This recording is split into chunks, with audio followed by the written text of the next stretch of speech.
Otopsi zaman dulu masih bersifat tradisional yang dimana mayat itu ditidurkan lalu ada orang yang dituakan di daerah tersebut. Sebut saja namanya Mbah Mangun. Setelah orang yang itu berdoa, si mayat itu diajak bicara dan anehnya mayat itu seolah mengucapkan kalimat dengan mengeluarkan kalimat pelan. Lah si Mbah Sedone kenging nopo? Tanya Mbah Mangun. Aku isin le. Aku meteng ning aku ra duwe bojo. Ucap mayat Simbah. Lah Simbah niki hamil kali sinten? Enek le tonggo sebelah. Wingi metenge aku. Sadurunge aku ngene ana bisikan nang kupingku. Mateni dhewe wae. Mateni dhewe wae. Assalamualaikum warahmatullahi wabarakatuh. Selamat datang di channel Kang Slamet. Dan kali ini Kang Slamet akan menceritakan sebuah kisah mistis yang berjudul Pulung Gantung.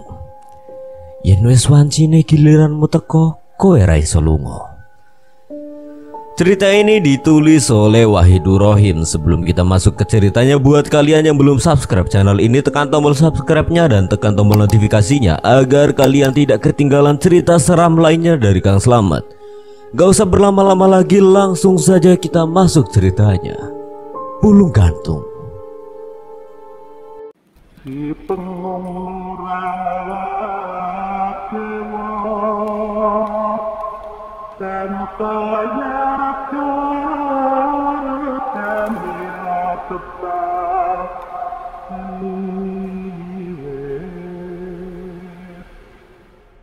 Pulung gantung ini berbeda dengan santet. Jadi pulung gantung ini mencari korbannya sendiri tanpa bisa dihalangi. Mbah menceritakan pula salah satu kejadian yang dulu pernah dialami oleh keluarganya. Jadi waktu itu Lek Marni mempunyai saudara sudah janda.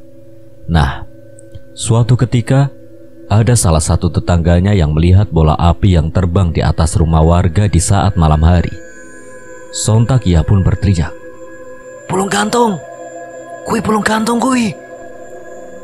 Yen wedi ojo wani-wani, yen wani rasa wedi-wedi. Gunung Kidul, sebuah tempat di daerah Yogyakarta bagian selatan yang pada tahun 2019 kemarin menjadi tempatku mengabdi pada masyarakat. Ya, benar. Kuliah kerja nyata atau biasa disebut KKN.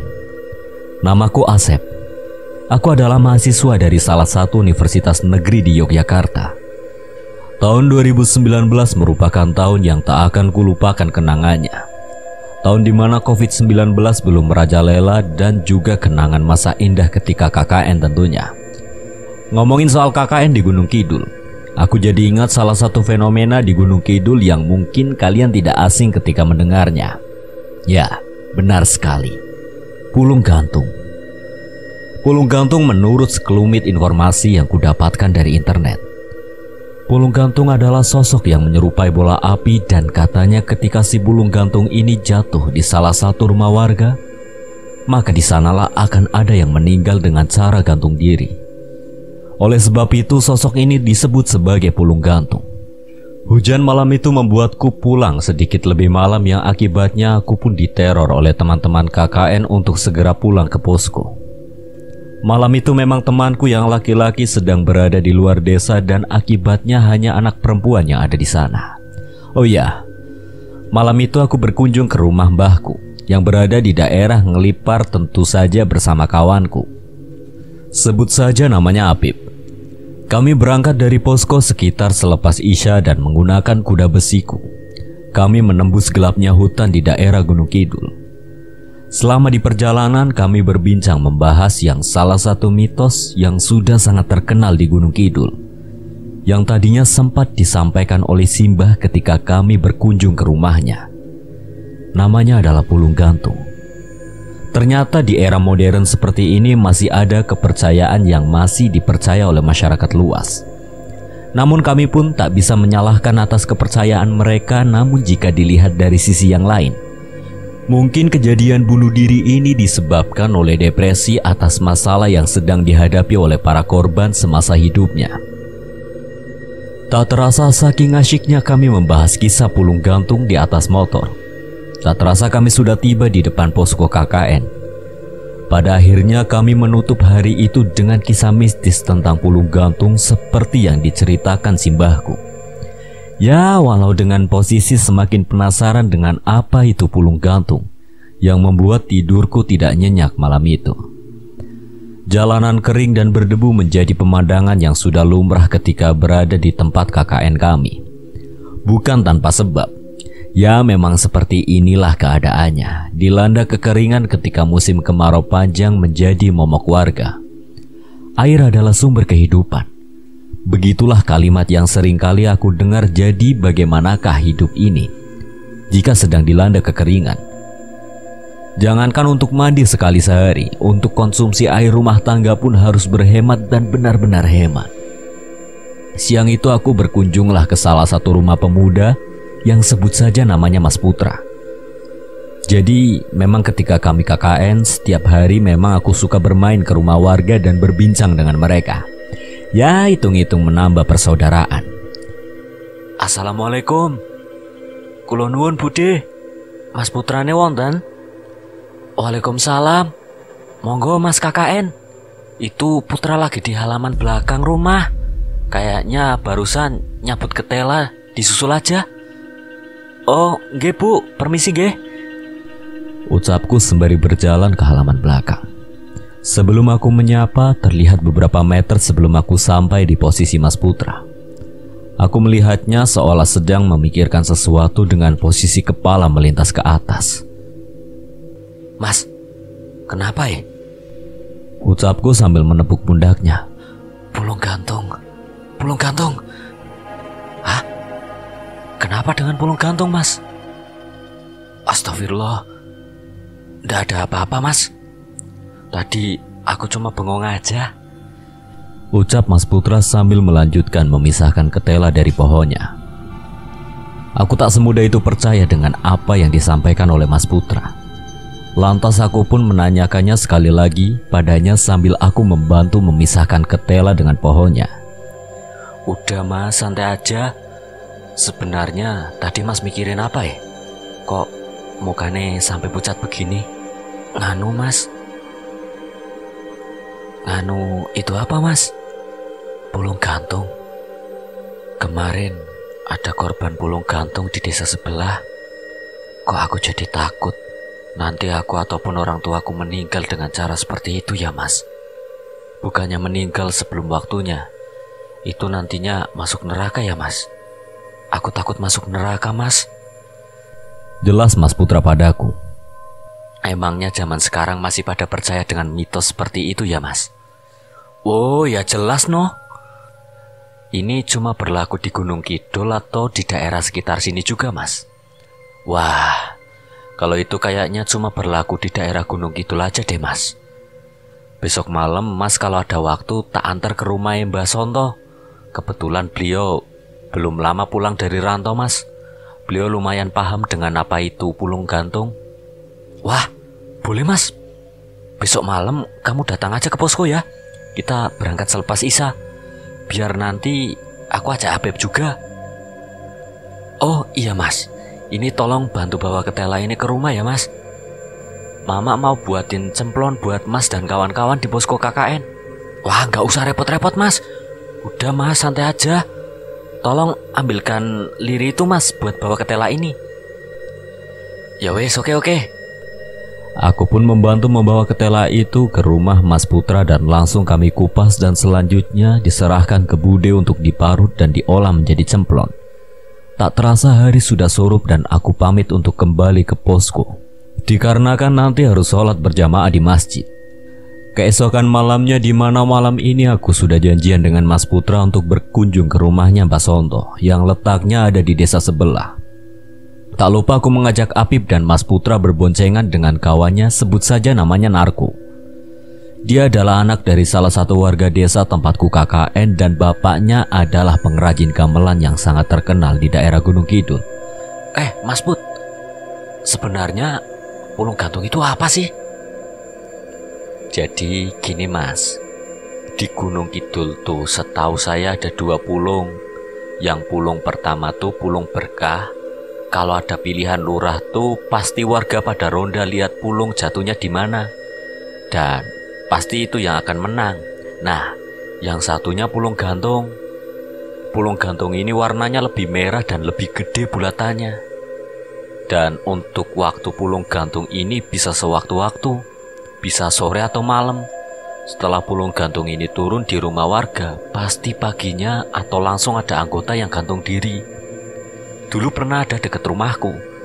Kata temanku yang melihat pulungnya itu sekitar surup sebelum maghrib.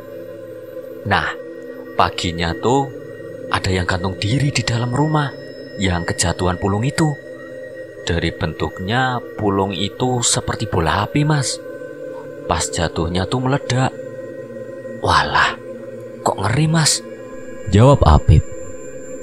Mbah Sonto tahu banyak nggak Mas soal pulung gantung ini? Tanya aku. Ya kayaknya tahu Mas, walaupun nggak banyak. Setidaknya semoga saja beliau punya beberapa kisah tentang pulung gantung ini dan sedikit mengobati rasa penasaran kalian. Sepanjang perjalanan menuju rumah Mbah Sonto, kami seperti merasakan beberapa kejanggalan di jalan. Bagaimana tidak?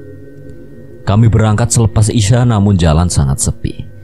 Bahkan hampir tidak ada lalu lalang kendaraan. Malam itu udara sangat dingin yang seolah menusuk ke kulit kami. Dengan ditemani cahaya rembulan, kami menerobos jalan berbatu dan sesekali melewati hutan jati. Tiba-tiba aku mendengar suara dari hutan jati sebelah kanan. Bagaimana aku bisa mendengar suara itu dengan jelas, padahal kami menggunakan sepeda motor?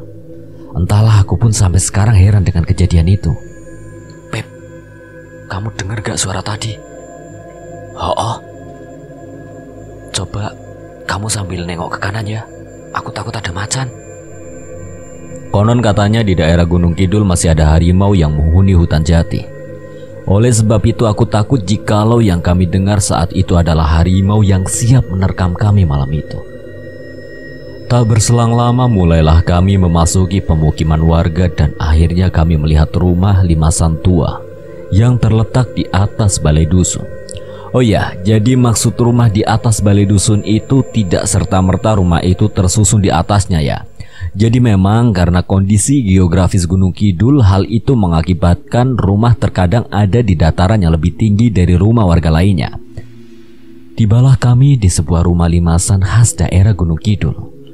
Rumahnya tidak terlalu besar, namun entah mengapa rumah ini terasa begitu luas dan nyaman ketika kami memasukinya. Rumah ini terletak di antara balai dusun dengan temboknya yang masih menggunakan kayu jati murni, dan terdapat 2 tiang penyangga di dalam rumah yang semakin membuat rumah ini semakin klasik. Assalamualaikum, kula nuwun Mbah, ucap Mas Putra sambil mengetuk pintu rumah tua itu. Nggih, sekedap. Terdengar sautan suara dari dalam rumah. Itu suara Mbah Sonto kok tumben beda ya? Sekarang lebih terdengar seperti lebih serak, ucap Narko. Jangan bilang gitu, gak baik ngomongin orang, kata Mas Putra. Halah, Mbah Sonto juga gak denger, aman-aman. Simba denger le, ucap Mbah Sonto yang tiba-tiba menyahuti obrolan kami sembari membuka pintu. Ngapunten Mbah, kami hanya bercanda, ucap Narko.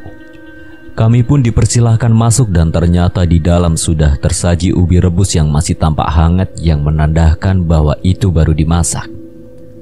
Monggo silakan duduk dulu.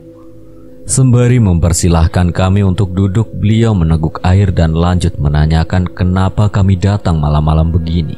Dan tiba-tiba, loh, Mbah, kok suaranya beda banget sama yang tadi?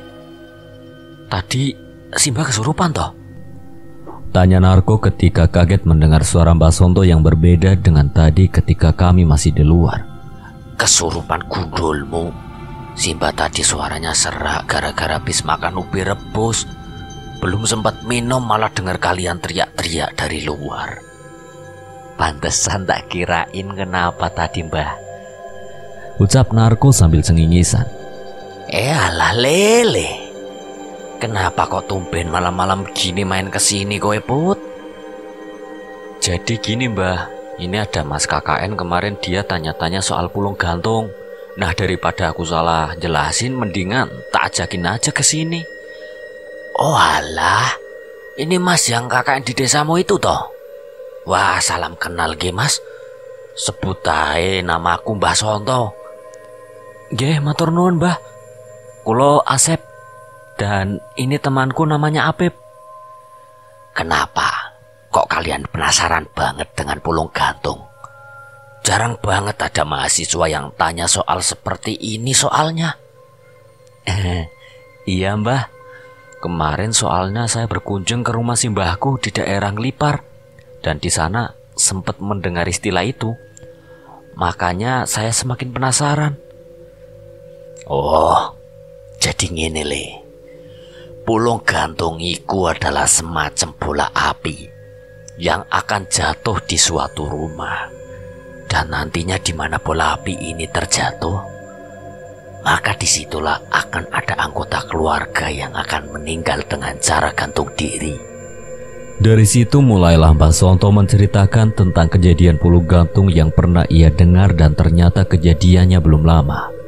Salah satu kejadian terbaru adalah di tahun kemarin yang dimana sedang ramai adanya COVID-19.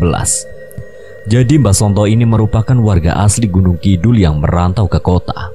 Nah, pada tahun kemarin beliau memutuskan untuk pulang ke Gunung Kidul dikarenakan mau mengadakan sebuah kegiatan.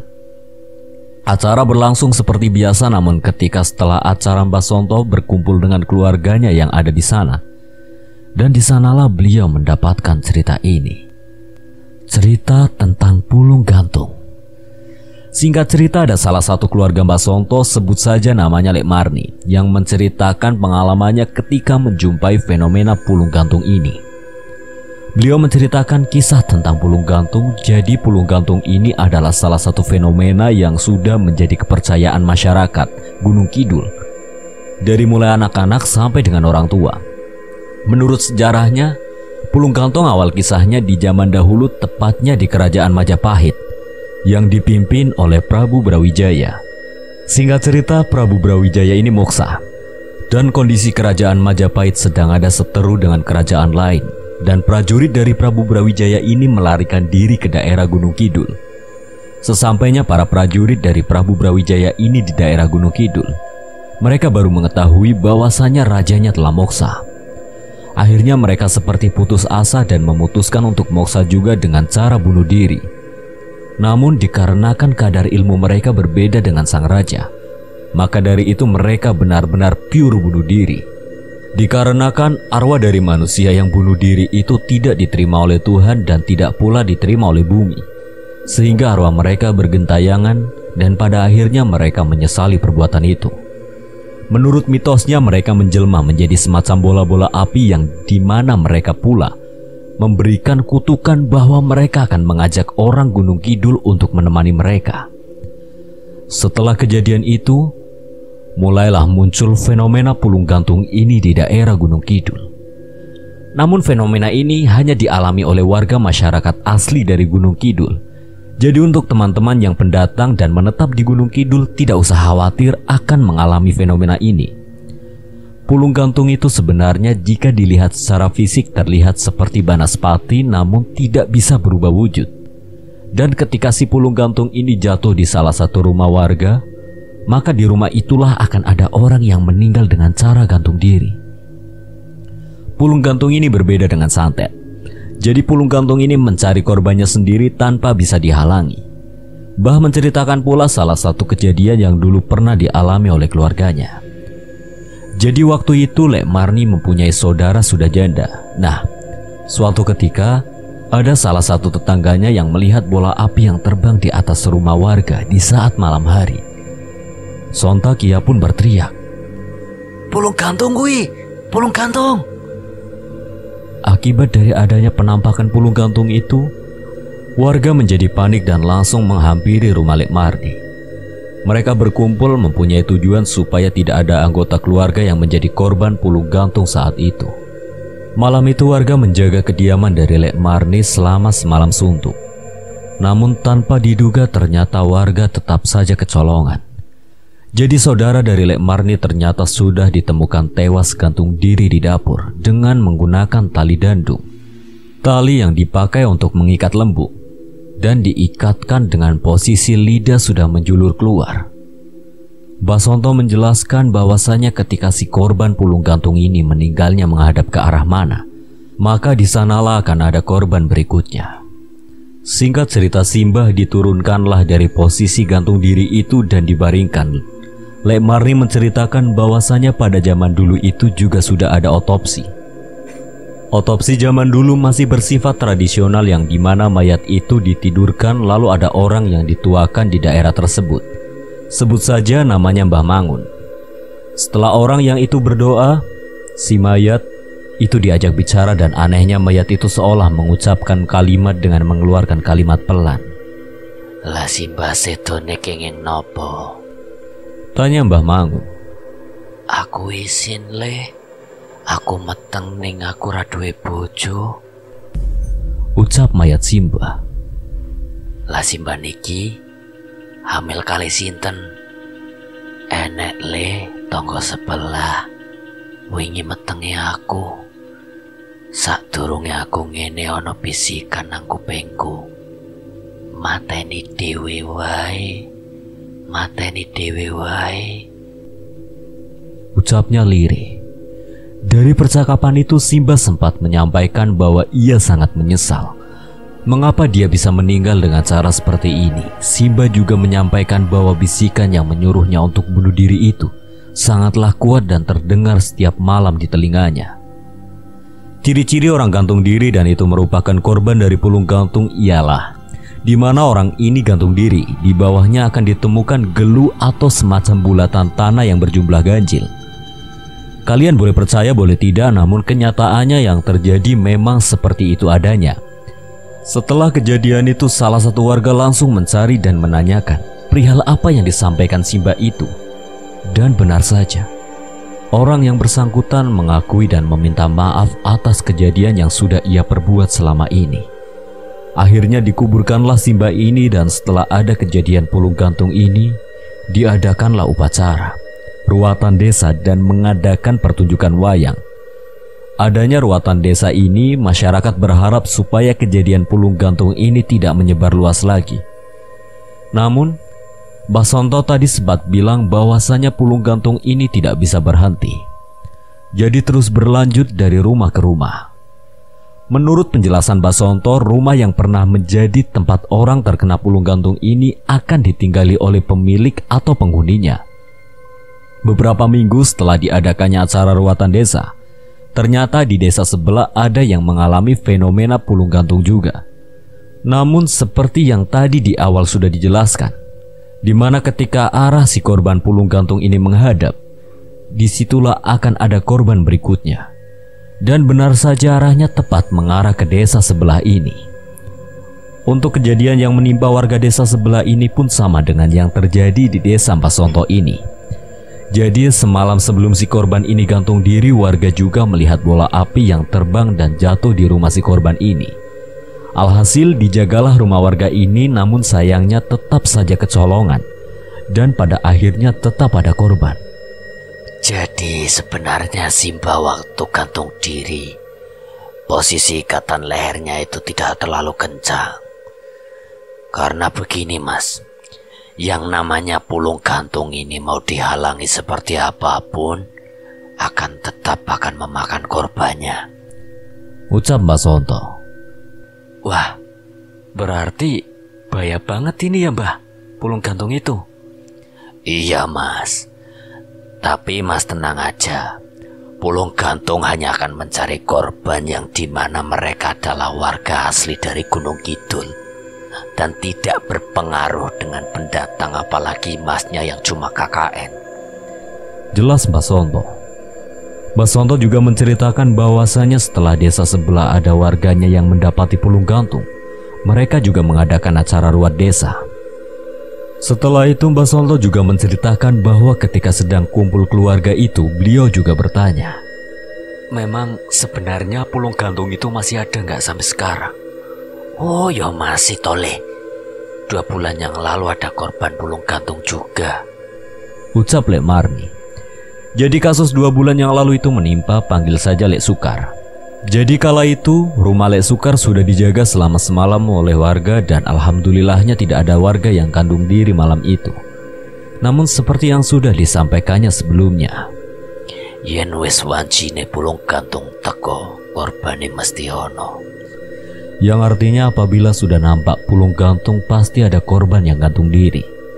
Dan benar saja, keesokan harinya ketika Lek Sukar hendak pergi ngarit mencari rumput untuk pakan ternak, dan ketika di tengah siang bolong beliau ditemukan meninggal di bawah jembatan dengan posisi leher terikat.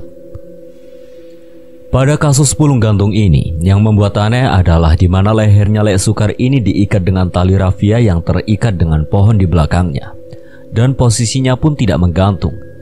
Lantas bagaimana warga bisa menyimpulkan bahwa ini adalah kejadian pulung gantung? Benar sekali, di bawah tubuh Lek Sukar ditemukan gelu, bola yang terbuat dari tanah dan sama seperti yang dijelaskan sebelumnya, yang dimana jumlah gelu ini ganjil.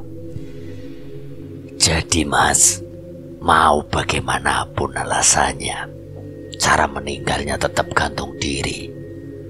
Tidak mesti gantung diri dari ketinggian. Kasus yang menimpa Lek Sukar salah satu buktinya. Jadi menurut penjelasan barusan, korban pulung gantung itu memang cara meninggalnya dengan leher terikat, namun tidak mesti tergantung dari ketinggian. Lek Sukar meninggal dengan posisi leher terikat dan tali diikatkan pada pohon jati di belakangnya dan tidak menggantung. Jadi menurut kalian, apakah itu bisa disebut gantung diri? Setelah kejadian pulung gantung yang menimpa Lek Sukar, dikarenakan keadaan saat itu masih dalam kondisi pandemi COVID-19, jadi tidak diadakan acara ruatan desa. Sebagai langkah antisipasi lainnya, menurut pada himbauan kepala desa setempat, warga diharapkan lebih mendekatkan diri kepada Yang Maha Kuasa. Menurut penjelasan dari Mbah Sonto, korban pulung gantung ini biasanya memiliki masalah-masalah dalam hidupnya. Salah satu contohnya adalah Lek Sukar. Menurut informasinya, Lek Sukar ini malu karena anak perawannya hamil di luar nikah dan pasangannya kabur. Setelah Lek Marni selesai menceritakan kejadian pulung gantung yang menimpa Lek Sukar, Mbah Sonto bertanya ke Lek Marni, kalau kejadian yang paling baru apa, Lek? Seminggu sadurunge kowe bali. Mungkin kalian masih ingat dengan kalimat ini. Kemana arah mayat korban pulung gantung ini menghadap, maka di sana akan ada korban selanjutnya. Dan itu terbukti lagi. Jadi gini Mas, gak tentu kapan pulung gantung ini mencari korban. Bisa jadi 1 minggu, 1 bulan, bahkan berbulan-bulan, tergantung dengan pulung gantungnya, ucap Mbah Sonto. Dari sekian banyak kisah yang diceritakan oleh Lek Marni, ada salah satu kisah yang menurutku sangat aneh. Jadi, pernah kejadian ada korban pulung gantung tetapi di luar kota dan kotanya juga jauh dari Gunung Kidul. Ternyata korban yang meninggal itu adalah warga asli Gunung Kidul. Dan ternyata korban pulung gantung ini tidak harus berada di lokasi, namun bisa sampai keluar kota.